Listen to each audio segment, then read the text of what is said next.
Do you think that the U.S. or UN forces should have moved into Baghdad? No. Why not? Because if we'd gone to Baghdad, we would have been all alone. There wouldn't have been anybody else with us. It would have been a U.S. occupation of Iraq. None of the Arab forces that were willing to fight with us in Kuwait were willing to invade Iraq. Once you got to Iraq and took it over and took down Saddam Hussein's government, then what are you going to put in its place? That's a very volatile part of the world, and if you take down the central government in Iraq, you can easily end up seeing pieces of Iraq fly off. Part of it the Syrians would like to have to the west. ISIS has released new pictures showing destruction in the ancient city of Palmyra in Syria.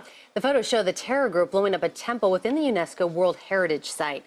Part of eastern Iraq, the Iranians would like to claim, fought over for 8 years. Top echelons of the U.S. government now say they're confident Iran has been supplying powerful and deadly explosive weapons to the insurgents in Iraq. In the north, you've got the Kurds, and if the Kurds spin loose and join with the Kurds in Turkey, then you threaten the territorial integrity of Turkey.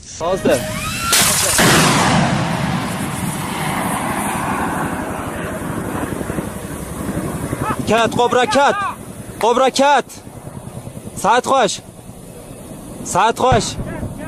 Saat خوş. Şu dakika itibariyle bombalandık dedi, işte o görüntü.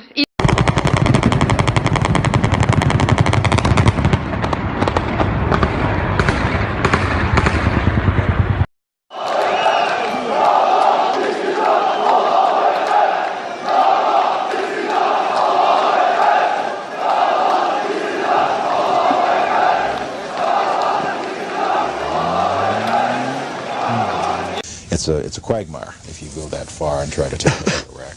The other thing was casualties. Everyone was impressed with the fact that we were able to do our job with as few casualties as we had. But for the 146 Americans killed in action and for their families, it wasn't a cheap war. And the question for the president, in terms of whether or not we went on to Baghdad and took additional casualties in an effort to get Saddam Hussein, was how many additional dead Americans is Saddam worth?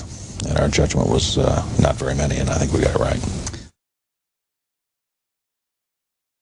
I don't give a shit about butterflies.